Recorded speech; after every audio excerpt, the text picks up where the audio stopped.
ake umbul mapan ana penggih tetinggalan kedaton kuno sumber banyu bening desa sepi ana sami sor gunung Merapi mega mendung samar-samar ing puncake gunung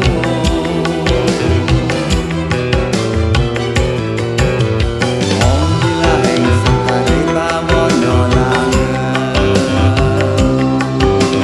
wong gila ing sekare bawana wong gila ing sekare bawana wong gila ing sekare bawana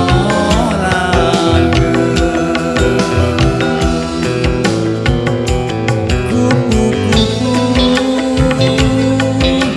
hanglayang ing lereng merbabu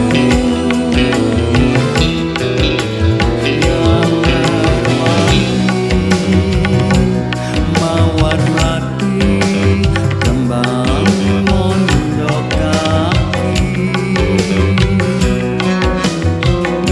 yen projo dadi desa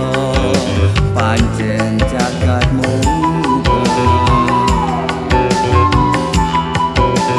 supir mesen iku kabeh ora mesti langgeng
Nambung lidah.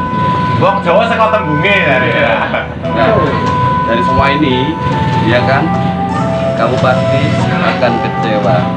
jika tidak melihat karya-karya dari hamba soleh yang sangat-sangat milenial. Salam budaya, rahayu,